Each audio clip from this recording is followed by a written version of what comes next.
Okay. Um, Welcome sa ating session ngayon about financial check-up. Babasahin ko muna itong house rules natin. Um, kung po pwede po, mag-take notes po kayo or lahat ng mga question nyo. No picture taking of slides, focus and learn, no eating and sleeping during our session, and about the Duke in Altum financial spirituality and the Ut Unum Sent financial ecumenism.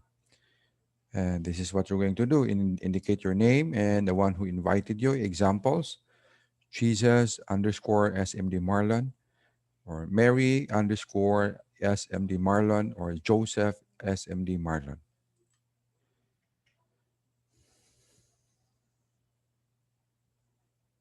All right. I would like to introduce myself. My name is Marlon Abellano Samisa. I am a licensed financial educator. I am one of the senior marketing director of this beloved company, and I am the founder of People's Mutual Fund and Stock Market. Please like and follow. And founder of Duke in Altum Financial Spirituality. Please like and follow as well. And lastly, I am also the founder of the Unum Sint Financial Ecumenism. And you can also like and follow us on Facebook. There.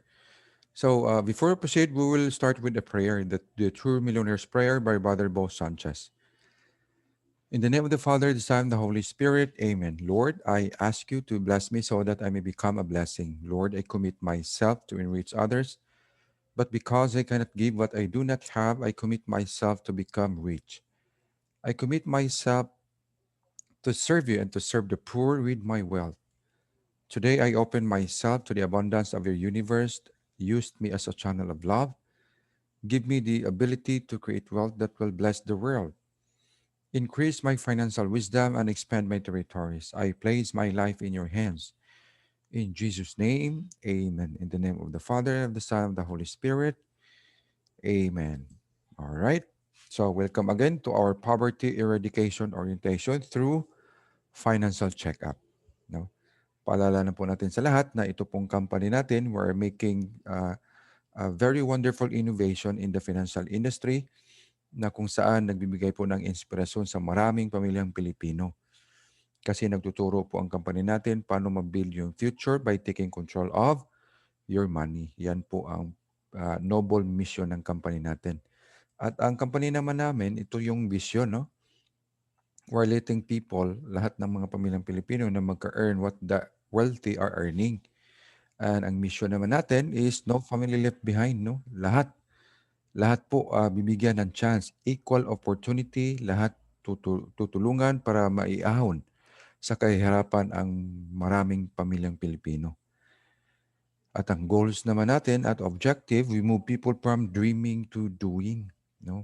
Nagbibigay po tayo ng isang konsepto or mga magagandang mga idea about sa mga financial industry na kung saan makapag-ano natin, magagamit natin para i-execute yung mga pangarap natin sa buhay. Then, why we teach also financial literacy? Kasi po may goal po din kami, yung company natin. Now, we are aiming to educate at least 30 million by 2030. And as of last week, no, more than 2 million na po tayo. No?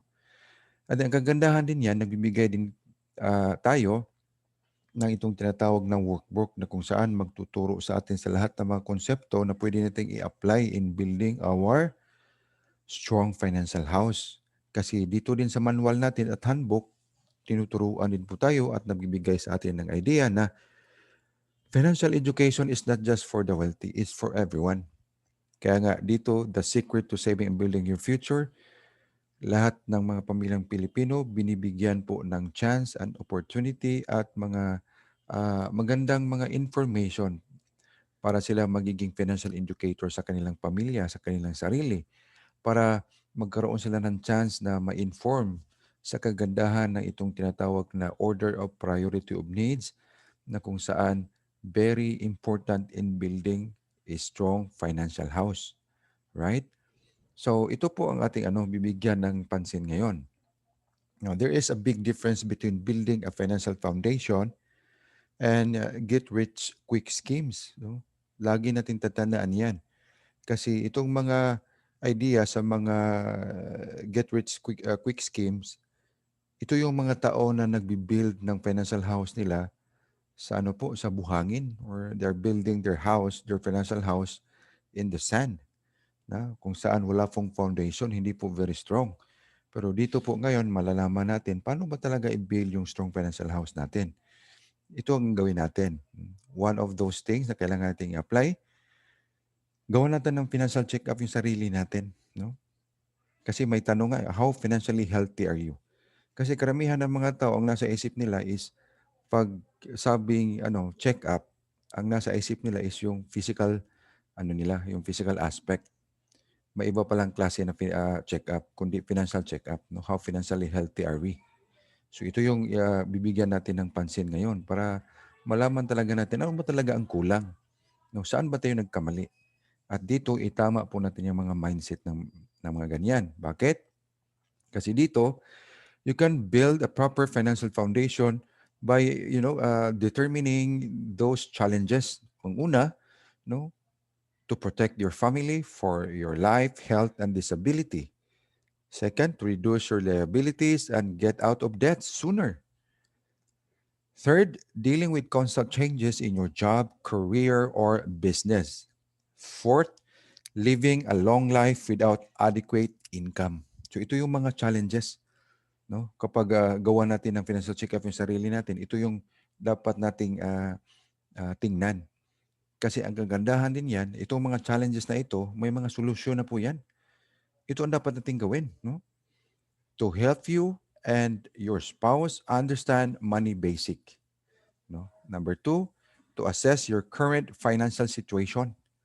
Number three, to help you create a plan and work towards your financial goals. Number four, to implement your plan with regular review. So ito ang kailangan natin gawin. Di ba? Ika nga, kung nagtatrabaho tayo, kailangan natin magkaroon ng annual physical exam. So, dito din sa aspeto ng financial natin, it needs a regular check-up. Implement po natin yan. Kasi gusto man kaya natin na magkaroon tayo ng idea on how to take control of our future. No? If you have the will, we will show you the way. Yan po ang natin, ang pakay po natin sa company natin dito. Nagtuturo po tayo kasi we are all financial educators. So, ito talaga ang kailangan natin gawin, no? Itong tinatawag na the X-Corp concept, no, of wealth and responsibility, no? Remember, wealth and responsibility po 'yan, hindi lang po wealth at saka wealth. Kailangan we have also to be responsible. Bakit? Ang itong tinatawag na wealth, may formula po kasi 'yan eh. No, hindi 'yon, 'di ba? We need to build a strong financial foundation. We need also to follow a certain formula. Ito 'yon. Money plus time or plus or minus rate of return, inflation, and taxes. Yan po ang wealth. No? Parang komplikado, di ba? Pero huwag kang mag-alala kasi later on malalaman mo ito. Ano ba talaga ang ibig sabihin ng formula na ito? Kasi karamihan sa mga tao, mag-i-invest, gusto madalian, kaya maraming na-scam. At kung tingnan niyo po dito sa kabila, itong tinatawag na X-Corp concept, no? Ito yung unang makikita niyo yung dalawang linya, no? The law of building wealth. Ito po 'yon. And then itong isa, yung blue, law of decreasing responsibility. Kasi dito, kailangan nating we need to understand na sa habang bata pa tayo, generally less secure pa po tayo. Bakit? Marami pa po tayong mga responsibility. Kaya nga, lagi natin tandaan itong formula na ito na money and time, we need also to increase this law of building wealth natin para kung sa ganun, ma-increase yung income natin, yung savings natin, para magiging generally more secure na tayo. Bakit? Bumaba na po itong responsibility natin. No? We are already taking control of our future. Bakit? Marami na po tayong ipon. Marami na po tayong investment. No? You must take care of your responsibilities while building your wealth. Ito yon, no? Wealth with responsibility. Hindi ibig sabihin ng wealth tsaka wealth ka lang. Kasi marami pong mga dahilan talaga na itong mga wealth natin is mawala parang bula. It is just like kung nalalaman nyo itong order of priority natin, ang inuuna natin yung healthcare, hindi yung tinatawag nating investment. Right? So ito yon ang dapat natin gawin. Di ba? Financial check-up man kaya ito. I-check natin sarili natin. Ito, dalawang senaryo din. No? Ang isa, si Mr. Start Early at ang pangalawa, si Mr. Wait Longer. No? Si Mr. Start Early, nag-invest siya ng 20,000 per year. No? 22 years old siya. No? Nag-save siya ng 20,000 per year for 6 years in a 12% tax deferred account. No? Anong ibig sabihin nito? Ito yung mga tinatawag nating mga interest rate para sa mga investment mo annually. Tingnan nyo dito. Semester start early, 22 years old siya. No? 20,000 lang po kasi may ano siya, may tinatawag nating 13th month pay. Dito niya nilagay for 6 years. No? Nag-sacrifice na siya for 6 years. At tingnan nyo dito. Dapat natin tandaan na, di ba, ang sabi natin na when is the best time for us to invest or to save? The answer is yesterday. And the last chance for us to save is now. Yan po ang dapat nating intindihin. So going back here sa scenario 1, si Mr. Start Early, 22 years old siya nag-start, no? For 6 years, 27 sa stop na siya nag-ipon for ng 20,000 kasi para pang retirement nga ito eh, di ba? Pay yourself first. Tingnan nyo, pagdating niya ng 62, magkano na yung pera niya? 6 years lang siya nag-ipon, nag-sacrifice siya ng 13th month pay niya. Magkano ang nagiging pera niya dito? Ha? 9.5 million? No? At age 62, 9.5 million, magkano na po ang pension niya po dito? Lifetime. No? Mga more or less, mga 70,000 per month, lifetime. Pero itong isang kaibigan niya sa scenario 2, ang sabi niya, sinabi niya, pre, mag-ipon na po tayo. Kasi para pang-retire natin, malaki yung pera natin. So, hindi pa siya nag-save. Sabi niya, may bibilhin pa ako kasi may responsibility pa ako sa bahay. Ikaw lang muna. O, sige. After 6 years, nung sinabihan siya ni Mr. Early na nag-stop na ako mag-ipon kasi alam ko na project ko na po kung magkano yung income ko pagdating ng retirement. So, nung nakita na niya, sabi niya, sige, mag-start na din ako. So, nung nag-start siya, nung nag-stop si Mr. Start Early, si Mr. Wait Longer, doon pa siya nag-start. So, tingnan nyo ang diferensya sa pera nila. No? Pagdating nila ng 62, retires lang dalawa, sino yung may lamang? Kasi si Mr. Wait Longer, ang pera lang niya is 4.8 million. Pero itong si Mr. Save Early, 9.5 million. So may diferensya na more or less 5 million pesos. No? Just try to think of it. Gaano ba talaga kaimportante itong oras? Kasi sa investment at sa savings natin, our best ally, yung kasama po natin dyan is yung time. No? Ito yung mangyayari sa mga tao na pinagsabihan natin na dapat mag-start ka na din po para pagdating ng panahon, may sapat na po tayo na pang-retirement. So sinong mas magandang may mas magandang retirement years? 'Di ba? Si Mr. Start Early, no? Kumpara kay sa senaryo na Mr. Wait Longer. So at least ngayon makikita niyo na, no? Procrastination is one of the main causes of failure. What do you mean by this? Yung sabi niya, wag mo na ngayon kasi may ano pa ako, may problema pa ako, may bibilhin pa ako, may pinapaaral pa ako, may mga napagawa pa ako ng bahay. So marami talagang mga excuses para hindi tayo makapag-ipon. And just try to think of it. Kapag ganyan po ang ugali natin, may domino effect po yan sa pag-retire natin. Kasi either mawalan tayo ng extra pension, kulang yung pension natin, kaysa mag-start tayo ng maaga. Right? Diyan po ang ibig sabihin natin ng we need also to give value on this, aspect of paying ourselves first. So ito, no? Paano ba talaga natin ma-meet yung financial goals natin, no? 'Di ba sabi ko, i-financial check up yung sarili natin, no? Ito yung tinatawag small changes, big money, no? Example, what if you can make small changes in your spending habits and start saving like 7-10 pesos per day or 500 pesos per month? Now, Tanungin mo, malaki yan. Kasi ika nga, kapag ikaw bigyan ng 500, punta ka ng shopping mall, ang nasa isip mo, maliit lang ito. Pero kung bigyan ka ng 500 para ipunin mo, ang sabi mo, sobrang laki naman yan. Pero ngayon, i-change natin yung mindset natin. Saan natin pwede makuha yung 500 through our lifestyle? For example, simple lang. Can you cut down on the following? Yung mga sodas, yung mga cigarettes, yung mga lattes, yung cable TV, yung mga games, bottled water, mga sweets, mga new gadgets, shoppings, driving a big car, eating out, and partying. Rest assured talaga na makasave ka talaga ng 500 pesos or 17 pesos per day. Just try to think of it. Yung mga minimum wage earner natin, pag inopera natin sila dito sa company natin na mag-join, sabi nila wala lang pera kasi maliit lang po ang sahod nila. Pero kung tutuusin natin, kung for example, ang minimum wage earner lang sila, so it means 11,000 lang po ang ano nila, sahod. Hindi sila makapagbigay ng membership natin fee na 5,500. Pero i-compute natin kung saan pwede kunin itong pag-start ng ano nila, paying themselves first sa 5,500. Ito lang po ang gagawin. We need to cut down the following. Now, for example, you have you used to drink soft drinks, no? Or cigarettes or others. Yan, rest assured na makapag-save po tayo.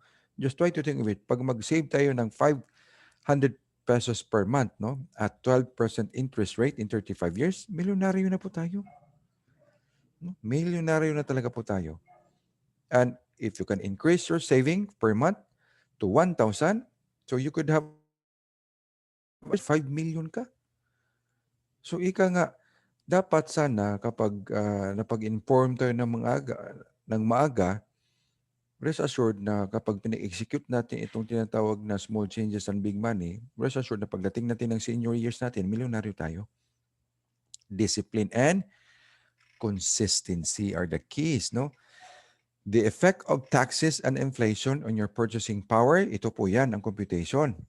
No? For example, if you save, no, sa bangko po ito, if you save 10,000 pesos, no, at 2% interest rate, no? So okay, plus natin ng 200 kasi 10% ng 10,000 is 200.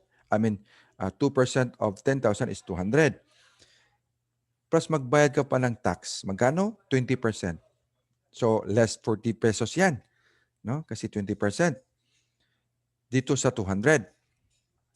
Now, ang net after tax, ito na po ang pera mo, no? 10,160 kasi ang 200 na minusan po ito ng 40 ng tax po. Plus inflation na 5%. 5%, so i-less natin ito from your total, no, sa savings account mo sa bangko. So from 10,000 to 10,160 less 500 kasi 5% yung tax from your capital savings. Ito na po ang nagiging actual return mo, 9,660. So, ibig sabihin nito, you lose. Bakit? Bakit ka natalo dito? Tingnan mo, ang interest rate ng pera pinagligay mo sa pera mo, mas maliit kaysa inflation na 5%. So, lugi ka talaga. So, yan ang dapat nating isipin na huwag nating ilagay ang ating pera sa mga investment platform na kung saan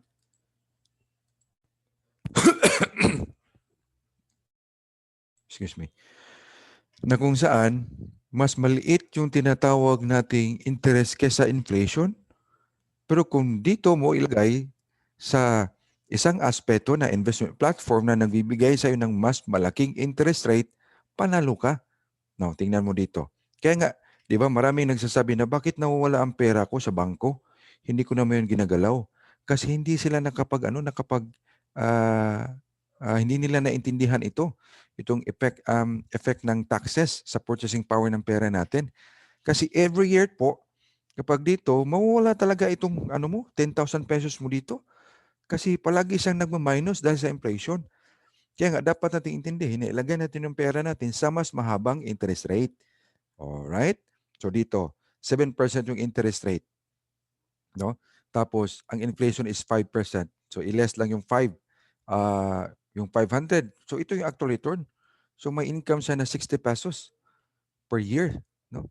you must get about 7% or more interest rate to beat taxes and inflation. Ito na. Ito ang dapat nating isipin. Ito ang dapat nating tandaan at unawain.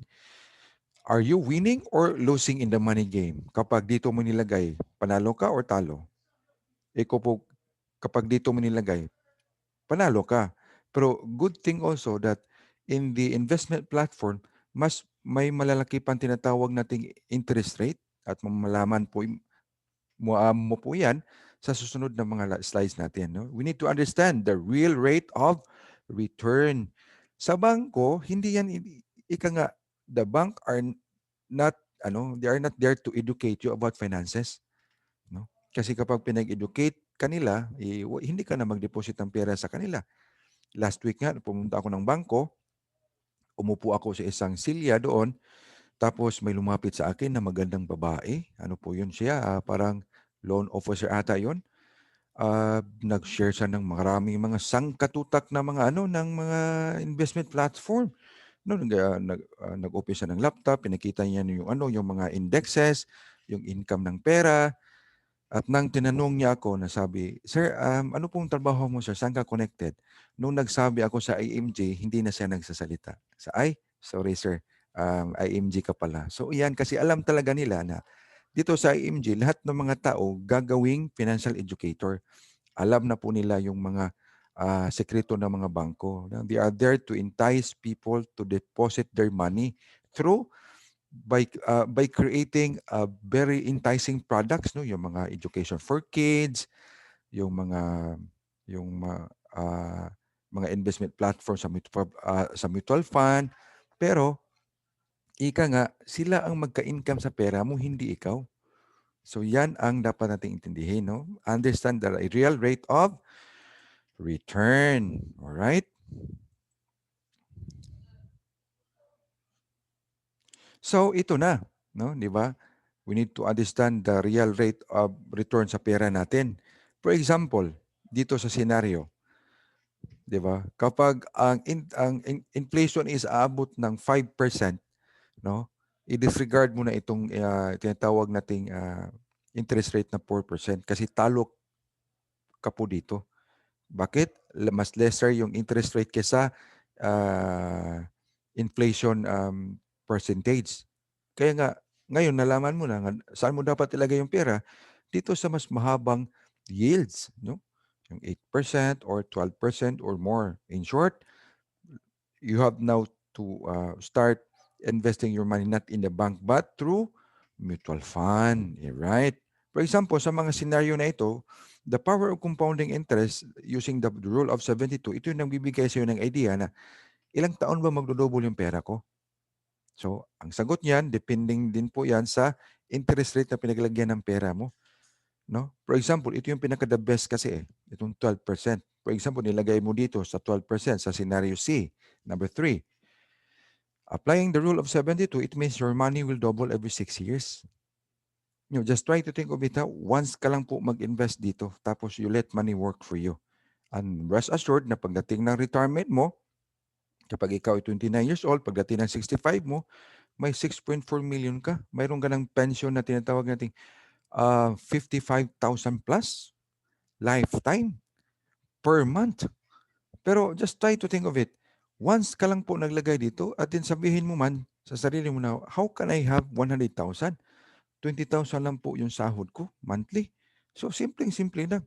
Kung si Mr. Save Early nag-sacrifice sa for 6 years para magkapag-ipon ng 20,000 per year at nagiging milyonaryo sa pagdating niya 62, bakit ikaw hindi? Pwede din natin gawin yan para pag dating ng 65 natin years old, may 6.4 million tayo.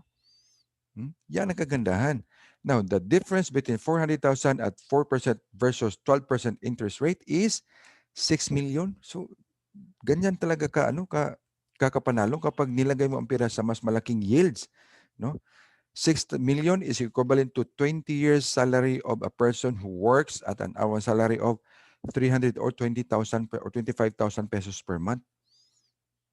So if you want, well, I am also giving you another learning here na to let also money work for you. Bakit? Kasi kapag ikaw lang po ang magtrabaho sa pera, and then gusto mo magkaroon ng 6 million, you need to save 25,000 per month for 20 years. Kaya ba natin yan? Samantalang dito, kapag marunong ka how money works, nalaman mo how money works for you, nag-sacrifice ka lang ng limang 13th month pay mo na 20,000 para ilagay mo po dito sa mas malaking yields para magkaroon ka din ng 6 million. Hindi yung 25,000 per month for 20 years. Talong-talo ka talaga dito. Right? Now, kung tanungin mo sarili mo, sa mga scenarios na ganito, saan mo nilagay yung pera mo dito? Sa 4, 8, or 12? Or more, sa 30%? Or nilagay mo lang sa kalansiya? No? Kapag nilagay mo sa kalansiya, maraming natatalo dyan. Hindi lang ikaw, pati na din yung pamilya mo. At kapag nilagay mo man dito din sa mga malalaking yields, yung mga get rich quick scheme, hindi lang din po ikaw ang natatalo, pati na din po yung pamilya mo, yung anak mo. So kailangan talaga natin magiging financially informed, financially educated. So mag-attend po tayo sa mga ganitong mga konsepto kasi wala naman pong mawawala kapag we just listen, we just give a few minutes of our time para malaman talaga natin itong mga sekreto sa mga financial concept. Right? So ito na, di ba? Para malaman mo talaga ano ba itong laro ng mutual fund, ito yung mga the secret of the wealthy is now available to you. Kasi ika nga, the rule of money is changing. They gave all the secret no, about pera, accessible sa lahat ng mga pamilyang Pilipino para lahat mabigyan ng pag-asa. No? Alam ba natin na ang mutual fund allows the average to have equal investment opportunity with the wealthy? Ito yun. Why? Because a mutual fund allows many investors to pool their money. No? Kahit minimum wage earner ka man din, pwede ka magiging investor. Kasi mura lang po ang kailangan natin dito. Imagine 500 pesos per month, hindi natin yan kaya. No? At ang mutual fund din is professionally managed by managers. No? Invest in a diversified portfolio of securities. They keep funds under constant supervision kasi yan po ang trabaho nila. They use their knowledge of securities and changing market condition. They invest the pooled asset in many different companies in a variety of industries. Meaning diversified po siya sa lahat ng mga blue chips company. As an investor, you own shares in proportion to your investment. No? For example, kumain ka ng Jollibee. So hindi ka lang na pumasok doon para kumain ng Chicken Joy. No? Pumasok ka din doon pagkatapos mo mag-invest sa mutual fund kasi part owner ka na po ng Jollibee. And then you receive your proportionate share of any earnings on the investment of the funds. No, ito yung mga classification ng mutual fund. Ayun, no? Either bond funds, yung mga fixed income, funds that invest in government securities, yung mga stock at equity funds, no? Itong pinag-invest sa variety of stocks and equities din. Balance fund, combined profitability of equity investment and the stability of fixed income instrument. So malalaman mo ito sa sunod na slide yung mga indexes presentation natin. Itong tatlong uri ng classification ng mutual fund. Ito yon.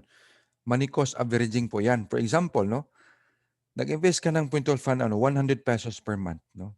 For 6 months, may total contribution ka ng 600. No?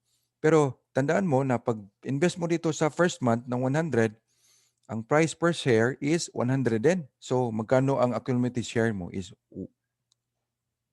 isa din, no? 1 kasi 100 yung price per share. Sa month 2, bumaba yung price share, nagiging 50. So nakabili ka ng dalawang share. Sa 3, nagiging 25, nakabili ka ng 4 na share from your 100 pesos monthly contribution sa mutual fund. Hanggang umabot sa month 6 na ang presyo ay 50 din, nakabili ka ng 2 shares. So ang gagawin mo para malaman mo at maintindihan mo, ito pala talaga ang laro ng mutual fund. Cost averaging, meaning itong lahat ng share, ng price ng share, i-add mo po lahat ito. So ang nagiging summary nito is nakabili ka ng ang average price per share is 270. Tapos i-divide mo ito ng 6 months. So it means ang average price ng stock price per share is 45. Tapos kasi cost averaging ito, itong mga accumulated shares mo, itotal mo din. So lahat ng shares na nabili mo in the period of 6 months is 18. So ang gagawin natin, i-multiply po natin 'yan, no? So magkano ang last na ang value ng shares is 50.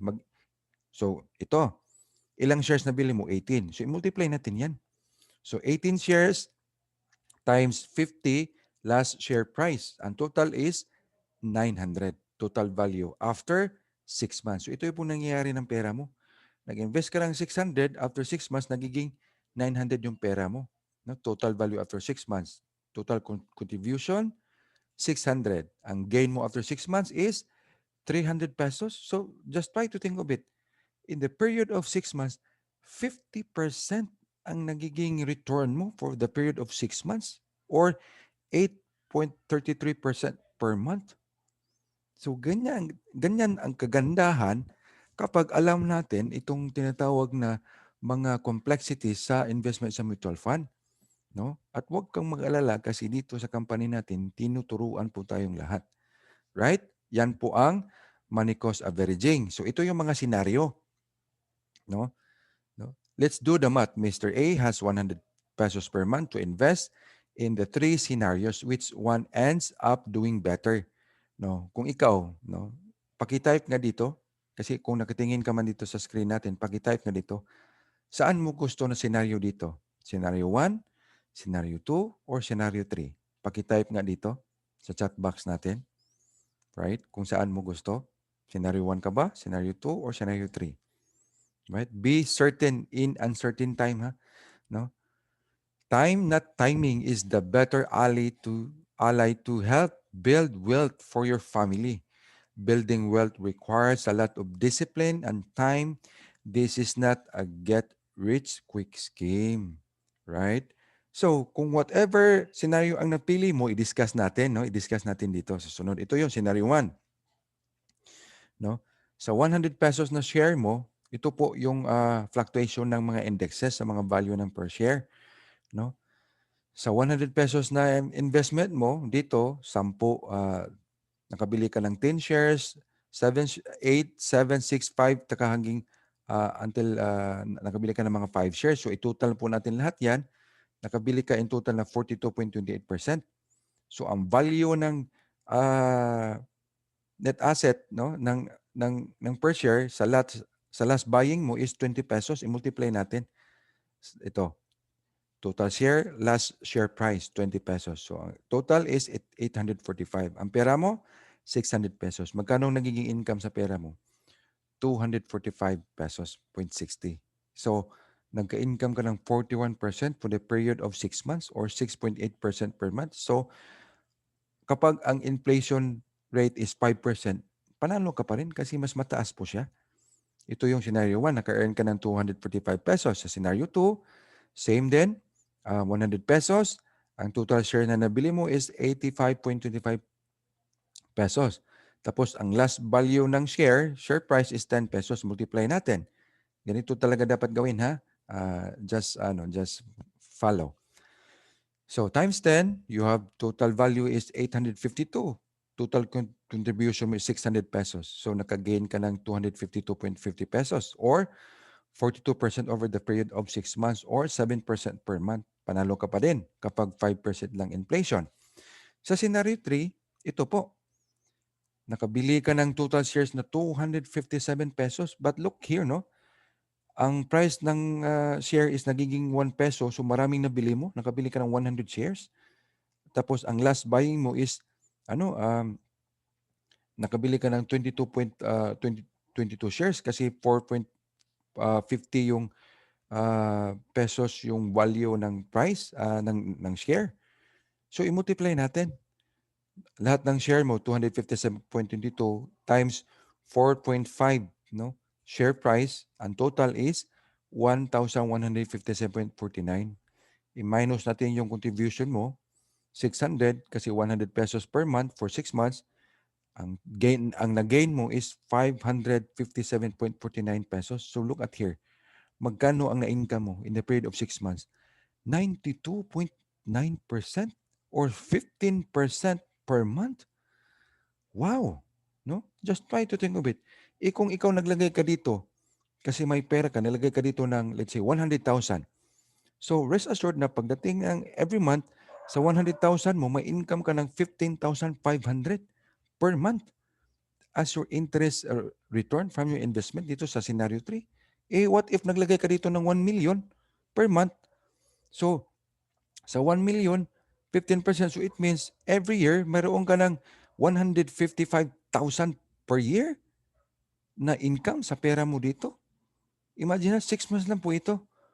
Paano pag naglagay ka ng 1 million for the period of 1 year? Tapos, pinag-stay mo doon for another 5 years. Ang dami mo ng pera. Right? Ito yun. Be certain in the uncertain. Remember, time is our best ally in this scenario. Itong business po dito sa mutual fund. Right? Now, ito din ang tandaan natin. No? You need to also to take care of your family. How? Protect your family. Itong tinatawag ding DIME method. Ano ba itong DIME method? Ito yung debt, utang, income, mga bayaran, mortgage, at saka education. No? Paano po ito gawin natin? Kasi we want to protect our family. We want to take good care of our family. Ito yon, financial check-up natin. How to calculate your protection need. For example, si client 1, ang utang niya is around 100,000 combined na credit card, loans, and other debts. Ang income niya is 10,000 per month or 120,000 per year. So it means kailangan niyang income replacement for 10 years is 1.2 million. No? Ang income replacement niya. Ang mortgage is 400,000. Mortgage balances, yung mga bayaran. Education sa dalawang anak niya for the period of 4 years, no, with 2 kids, 900,000, 960,000. So itotal po natin lahat ito. Kasi we are talking about taking care of our families. Magkano ba talaga ang protection needs mo? Ito po 'yun. So it means ang total is 2.6 million. Ito yung kailangan nating protection, no? Yung income replacement para kapag nawala si breadwinner, hindi masyadong maghihirap si wife at saka mga anak, yung mga naiwan. Ito yung kailangan. So lahat ng mga tinuturo natin dito, dapat talaga nating ibigay alam sa lahat ng mga client natin na ito talaga ang dapat, sir. We need to ask for their monthly income and then yung goals nila, no? What is your family's most important asset? House, car, your valuables, or it's you? Sino? Can you answer? Tayo po. Ito yung training ito po yung training ko kagabi about you. It's your ability to generate income. Ito. Ito yung ibig sabihin na DIME method. Debt, income, mortgage, saka education. Itotal mo po. Yan po ang kailangan mong protection need.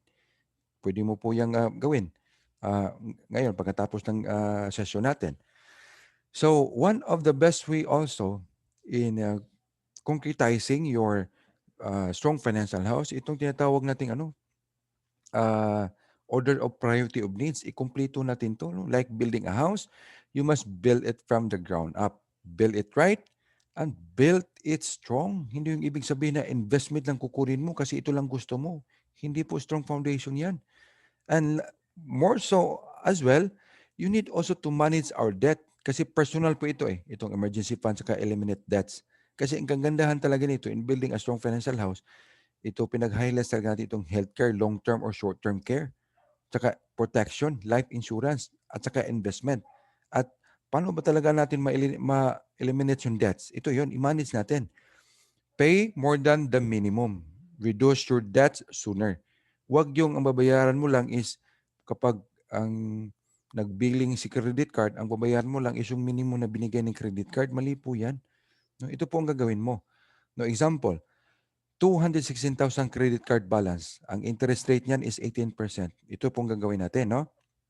Sa scenario 1, pay the minimum 2.5% per month is 5,400. No? Kung ito ang utang mo, 216,000 tapos 2.5% per ano yung per month yung interest, 5,400 yung minimum mo na babayaran. Ang time to pay for that is 25 years. Ang tagal. No? Ang total interest paid mo over 88,000 po iyan. Kapag dito naman, sa scenario 2, pay a little bit more, no? Taasan natin than the minimum. Let's say, 6,960 ang babayaran mo every month. Time to pay, 4 years lang. Kaysa dito, na minimum lang pong binabayaran mo, 25 years po yan. Pero kapag dito, no, nag-pay ka a little bit more sa mga minimum payment, 4 years lang po. So, just try to think the difference. 21 years. No? Tapos, ang total interest mo lang mabayaran is only 76,000 kumpara dito na 288,000 on top of this 216,000. Diyan yung mayaman yung mga bangko. Right? Diyan, i-manage talaga natin yung utang natin. That is how we manage our debts. Next, itong create an emergency fund. You should set aside 3 to 6 months income to help cope with emergencies and unexpected changes. For example, no, nawalan ka ng trabaho, mga major damages or repairs for homes, business, properties, cars, and etc. Illness, disaster, be prepared for the rainy days. Ito po ang purpose ng emergency fund natin dito sa order of priority of needs natin. So ngayon, alam mo na talaga, no? Build it right and build it strong. So there are also steps, no, to be financially secured. Ang una, ito 'yon. Increase your cash flow. Simple lang. Kung gusto mo maging financially secure, do not, depend on one source of income. Earn additional income. Manage expenses. And what is your current cash flow? How much would you like to make? Ito po, increase natin yung cash flow. Pangalawa, manage your debt. Consolidate your debt and eliminate it after. What is your current debt? When do you want to pay it? What plans do you have to get out of debts, no? What plans? Anong gagawin mo? Kung ang sahod natin kulang, ito, apply mo si number 1, increase cash flow. Number 3, create emergency funds. Save 3 months income or 6 months. Prepare for medical emergencies. Now, what is your emergency fund? What is your idea of a good emergency fund? Do you have a medical emergency fund? Ito yung na-overlook lahat ng talagang mga tao. Kasi ang nasa isip nila kapag may na-hospital, ang last recourse nila is mangutang. So, i-change natin yung mindset natin. Ito yung importante ng financial check-up. Right? Another step, no? Number 4, ensure proper protection. Protect against loss of income. Protect family asset. How much is your family worth to you? How much life insurance is enough? So, i-apply mo yung DIME method natin. No? Yung debt, income, no? Mortgage, saka education. Diyan mo kunan yung computation ng income protection mo sa DIME method. Build long-term savings. Outpace inflation. Yung pinag-discuss natin sa mga scenario 1, 2, 3. I-outpace natin kasi kapag nakalagay ka ng investment, lesser ang interest rate kaysa inflation, lugi ka po dyan para ma-minimize yung taxation. How much will it cost for you to live comfortable during retirement? You have to build strong long-term savings and investment. Number 6, preserve your estate. Help limit probate cost and maintain privacy. Itong mga, di ba, karami sa mga nakapag-inherit ng mga kayamanan, nag-aawa yung mga anak kasi ni isa sa kanila walang pambayad para sa mga estate taxes. No? We need also to preserve that. So, ang nangyayari, ibininta nila yung property para ibayad ng tax. Di ba? Very awkward, very irony, di ba? So yan, ang dapat nating gawin. There are only 6 steps to be financially secured. So ito rin, no? Manage growth. No? There are 4 cornerstones of a strong financial future. Una, growth, may guarantee, healthcare, and protection. Your plan for the future, does it have growth to achieve your goals? Does it have guarantee? Guarantee ba yung magiging return mo? Does it have healthcare? Kasi importante kasi ito, maraming naghihirap kasi walang healthcare. Ika nga, the most expensive bed in the world are the beds found in the hospital. Does it have the proper protection for your family? Ito. Ito yung kailangan natin dapat gawin. Di ba? We need to choose growth over money, sabi ni Brother Bo. Kasi dito ang gagawin natin, i-reduce yung debt, pay yourself first, make more money, increase income, build up equity investment, and preserve your estate. Ito yung mga how to be confident in building your strong financial house by managing growth. No? Get started now. Ito po yun. Now, going back to our essence of having financial checkup, ito din po ang gagawin natin. Kasi karamihan sa iba, kapag tanungin natin, magkano po ba ang kailangan kong i-save? Kasi ganito po yung, for example, ganito po ang financial goal ko. I want to have 10 million, no, sa pag-retire ko. So, compute na natin yan. No? How to compute that? For example, ikaw ay 30 years old, tapos you are planning to retire, um, you're planning to retire pagdating mo ng 60. So, you still have 30 more years to go, no? Para to start building up your retirement plan, yung financial goal mo na 10 million. Paano i-compute yan? Simple-simple lang. Paano mo malaman kung magkano ang ipunin mo, i-save mo at i-invest mo para magkaroon ka ng 10 million pagdating ng 60 at for example 30 years old ka? Simple lang. Ang 10 million i-divide natin ng 30 years, no? I-divide natin. Tapos ang 30 years i-divide natin 'yan ng 12 months, no? Divide natin ng 12 months. So it means kapag 30 years old ka ngayon, tapos 60 years 60 years old ka mag-retire, ang gagawin mo lang is you need to save 27,000 per month for the next 30 years para magkaroon ka ng 10 million na retirement fund. So tanong, malaki ba ang 27,000 or maliit? So karamihan ng sagot, remember, ang laki naman yan sir, 27,000. Yung income ko nga is ano lang po sir, 25,000 lang po ang per month. So, good thing also, di ba? Sabi ko kanina, na ginawa na pong affordable itong tinatawag nating mga investment platform para makapag-access po ang lahat ng mga pamilyang Pilipino. If you can't save 27,000 per month for 30 years, may opportunity ka lang po na mag-save ka lang for 7 years ha? 7 years lang, hindi 30 years para makuha mo yung tinatawag nating 10 million na retirement plan mo dito sa Kaiser program natin, no? Kasi si Kaiser program naka-built-in siya na investment platform at hindi lang yan kasi ito po 3-in-1 po ito, 'di ba? Sa financial house natin may healthcare, may life insurance, yung sa Dime method natin at saka yung investment platform. Nag-beat ka din ng inflation rate. Kasi paano mo pa talaga natin makuha itong 10 million? Simple lang. Mag-ipon tayo ng 7 years and then let money work for you para magkaroon ka ng tinatawag na 10 million na pension. Okay. For example, 22 years old ka. Mag-ipon ka lang ng 7 years, 29 years old ka. Then after 7 years of savings, money will work for you. After, during maturity, may 1 million na yan. May 1 million ka na.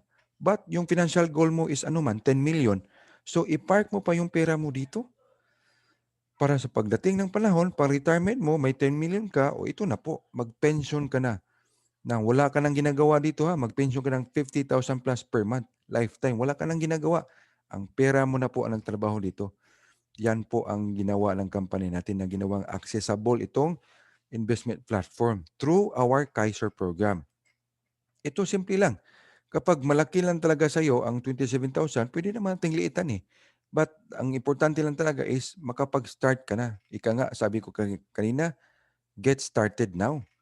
No? Kapag ikaw ay 10 to 40 years old, mag-ipon ka na, mag-start saving now to 2,000 plus per month. Kapag ikaw ay 41 to 50 years old, mag-ipon ka lang ng 3,000 plus. Or 51 to 60 years old, mag-ipon ka lang ng 4,000 plus. At kung gusto mong lakihan yung ipon mo, siyempre, lakihan mo din yung para malaki din yung income projection mo pagdating ng retirement mo. So, yan po.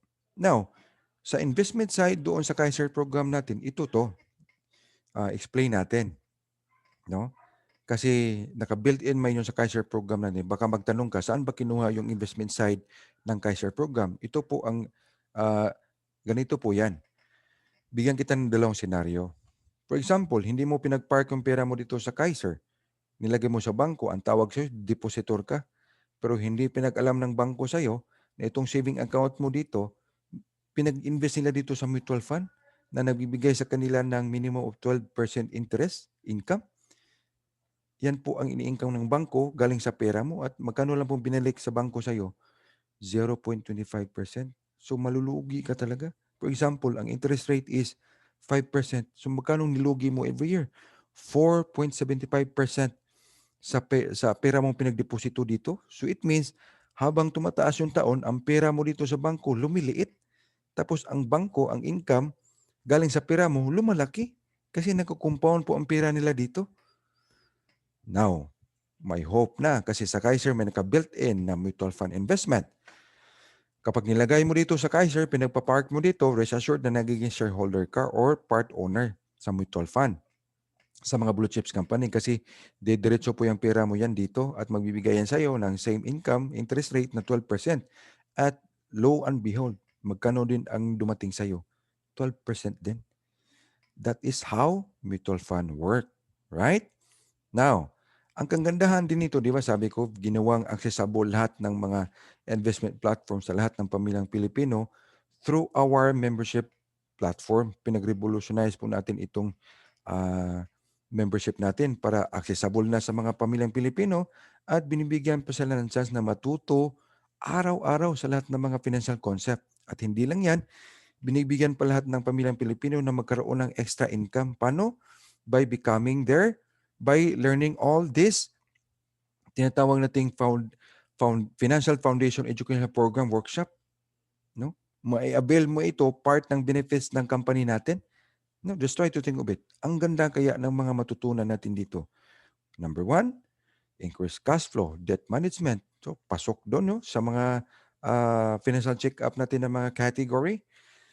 Number two, building strong financial foundation. Number three, building wealth asset and accumulation. Number four, retirement planning and wealth preservation. And number five, the most important thing is building a business in the financial industry. Kasi ito po ang mangyayari sa lahat, no? Na mai-avail, mag-perform sa lahat ng mga pangarap nila kasi dito sa company ginawang entrepreneur lahat, no? Become financial educator. Paano? Just learning those uh, topics sa workshop natin kasi lahat ng mga member dito ng company ginawang mga businessmen, owner. How? By sharing all those wonderful concept, no? Mga financial check-up, gawan mo ng financial check-up yung mga kaibigan mo, andyan po ang magiging negosyo natin. In short, ang negosyo po natin is financial education. Di ba maganda? At makatulong ko po ng maraming mga pamilya. At then, di ba, mission natin is giving opportunity sa lahat ng pamilyang Pilipino to have an income what the wealthy are earning. Achieve the income you want and become debt-free. Ang kagandahan din yan is we can do this part-time or full-time just like me. I'm working as a school administrator in one of the best international schools here in the Philippines. I work full-time in the corporate world, but here also in this beloved company, I work double time. No quota, no pressure because this is your business and you are the financial educator here. Permanent position and no demotion kasi itong being a financial educator, lifetime mo na pong title ito. Wala pong makakuha sa'yo nito. Kasi ang business mo, naka-built-in po dito being a financial educator. Ownership and vested right. Kasi kapag mag-retire ka na being a financial educator, you can pass this on to your sibling, to your sons and daughter. Pwede nating maipamana. Ito ang kagandahan ng pag-revolutionize natin sa tinatawag nating membership platform ng company natin. At ito na po ang mangyayari sa'yo. No? Nagiging one-stop shop ka. Tingnan mo, nagiging under mo na itong lahat ng mga investment platform. Hindi lang sila, pati yung mga bigating mga real estate company, itong healthcare program, life insurance, general mga bigating mga insurer, at saka allied financial services. Di ba ang ganda? By just availing those benefits na pinag-share ng company natin, ito na po ang nangyayari sa'yo. And just try to think of it, no? Ano yung recommendation natin? Ito lang, no? 5,500 pesos only. One time, lifetime, PH coded ka na po. Ano po itong code? License mo po ito? Ito yung recommendation natin na to become a lifetime member para lahat ng mga pamilyang Pilipino maka-access sa lahat ng mga magandang benefits at saka mga learning sa ating financial school. Magkano lang ang bayad nila habang buhay? 5,500 lang. Ang liit. Tapos habang buhay na po natin itong magagamit at matuto tayo everyday habang buhay. 5,500 pesos only. Preferred member, may ID ka din po dito. At ang recommendation natin kapag i-execute mo yung tinatawag nating becoming a lifetime member, deposit mo lang dito sa bangko. Sa mga partner natin, pwede Palawan, GCash, saka PayMaya, yung 5,500. At pagkatapos mo magbayad, may portal ka na. At makalagin ka dito sa www.imj-corp.com. I-encode mo dito yung license at saka code mo at yung password na nasasend sa email address mo na binigay para maka-access ka na sa portal mo dito. At ito na po sila. No? Itong tinatawag nating mga revolutionizing the membership platform na ilagay po sa portal mo kasi individual portal po ito. Atin po itong portal. Atin po itong lifetime negosyo. Right? Now, sa mga turning points naman din, sino yung mga taong nag-execute sa mga financial check-up na ginawa nila sa mga sarili? Ito, naging successful sila. No? At tingnan natin, ang financial check-up, wala po itong pinipili na tao kahit ano ka man dyan sa lipunan, maging doktor ka man, engineer, mga high school graduate, mga businessman, mga company corporate worker, high school graduate, mga nawalan ng trabaho, pwede gawin mo ng financial check-up. At ito, nag-execute sila sa mga financial check-up na ginawa nila sa sarili. Ito, doktor, no? Nagiging milyonaryo sila, no? Di ba? Ang pinagbigyan talaga natin ng pansin is yung increased cash flow. So, pag increase nila sa cash flow, ito yun. No? Nag-income sila ng 5 million per year. No? 2.5 million per year. 1 million in a period of 5 months. 1 million in a period of 6 months. High school graduate, nagiging milyonaryo. No? 8 anak. Factory worker, high school graduate, nagiging milyonaryo, OFW, negosyante, single father. So diyan ka-importante talaga kapag i-execute natin itong tinatawag na financial check-up natin, especially yung DIME method natin. Right? So, I would like to end my sharing for this wonderful session, no, about financial check-up yung sa poverty eradication natin through financial check-up sa quote ni Bill Gates, if you are born poor, it's not your mistake. Why? Because we cannot choose our parent. But if you die poor, it's your mistake. Bakit?